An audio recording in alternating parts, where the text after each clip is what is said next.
नमस्ते, मी शोभा पटेल।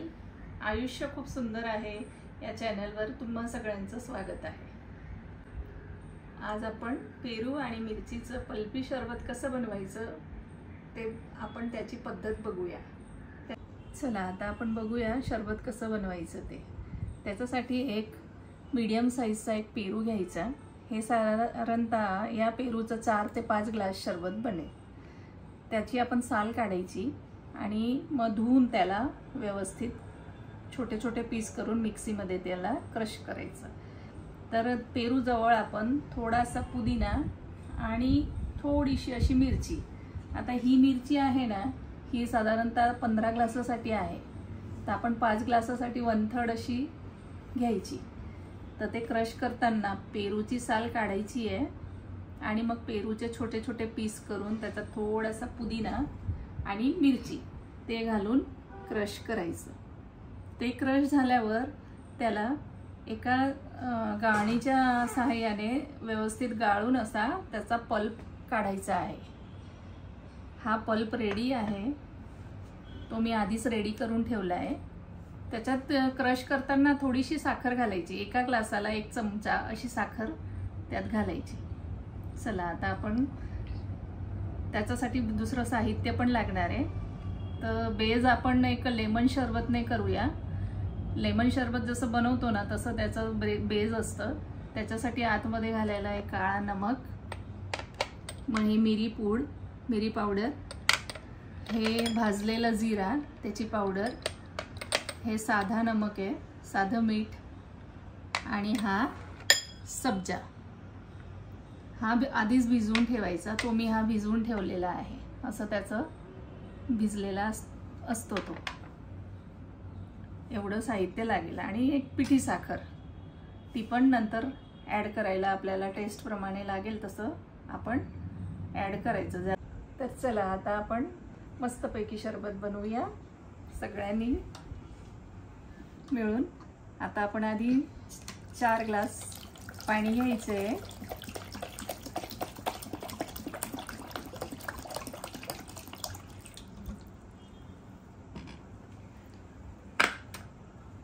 त्याच्यासाठी लागणारा आधी आपण लेमनचा बेस बनवूया।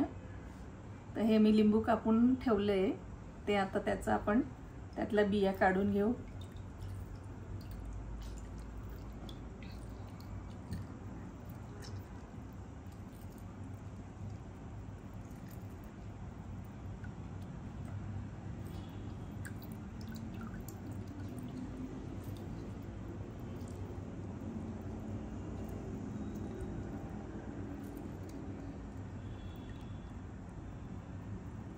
आता हे लेमनचं पाणी रेडी झालंय।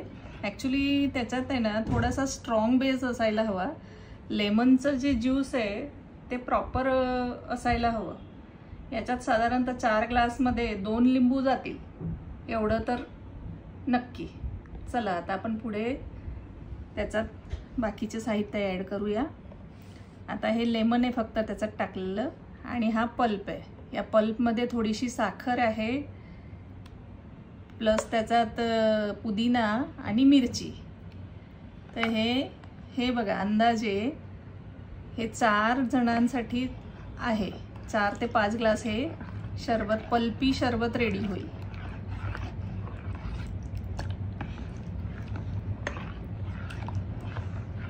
आता त्याच्यात आपण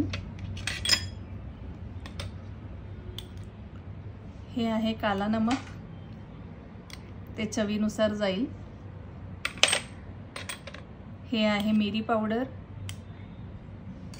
ते पण साधारणतः असं फक्त टेस्टसाठी थोडंसं 1 चिमूटभर। मग हे आहे भाजलेला जिरा,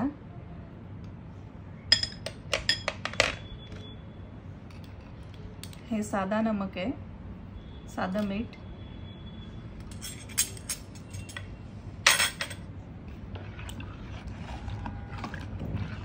आता याच्यात आपण पुदिना क्रश केला आहे, पण अजून आपण पुदिनाची पानं थोडीशी त्याच्यात बारीक कापून टाकू शकतो।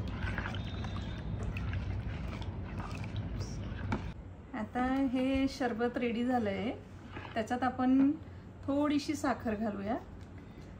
मी टेस्ट केलं तर ते जरा मला साखर कमी वाटते, तर आपण 1-2 चमचे त्याच्यात पिठी साखर घालूया। साखर दळलेली असली तर बरं पडतं, ते जरा जाड साखर पटकन विरघळत नाही ना। हे शरबत एकदम रेडी झालं आहे। त्याच्यात आपण थोडासा बारीक कापलेला पुदिना टाकूया।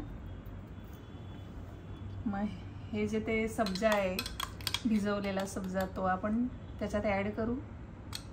हा सब्जा खूप चांगला असतो पोटासाठी आणि शरबतची एक शान वाढवतं। ते शरबतची जी अशी रिचनेस आहे ती सब्जामुळे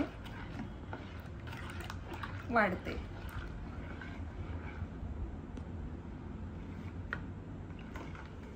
हे शरबत एकदम रेडी झालंय। आता आपण त्याच्यात मेन म्हणजे ॲड करायचं काय ते लक्षात ठेवा। आता याच्यात आपण थोडंसं स्प्राईट ॲड करूया। हे स्प्राईट अंदाजे एका ग्लासात 200 ml च्या ग्लासात 1 सीप फक्त तेवढं आपण। आता मी टाकते, तुम्ही बघा 4 ग्लास शरबत आहे, त्याच्यात मी केवढं स्प्राईट टाकते।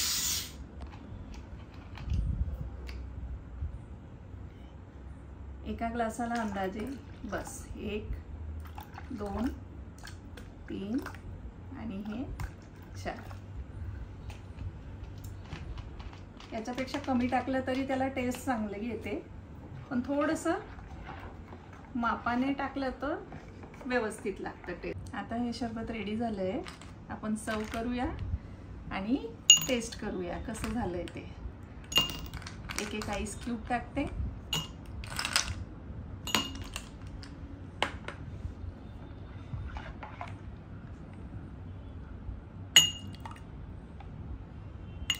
तर चला, छानपैकी रेडी झालंय पेरू मिरचीचं पल्पी शरबत।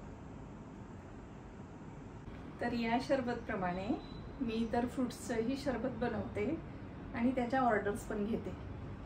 जर तुम्हाला यापैकी शरबतची ऑर्डर द्यायची असेल तर तुम्ही खाली दिलेल्या नंबरवर संपर्क साधावा। माझी रेसिपी कशी वाटली ते तुम्ही कमेंट्स करून नक्की कळवा। आणि आमच्या या सुंदर अशा चॅनलला, आयुष्य खूप सुंदर आहे या चॅनलला लाईक्स, सबस्क्राईब, कमेंट्स आणि शेअर नक्की करा। धन्यवाद।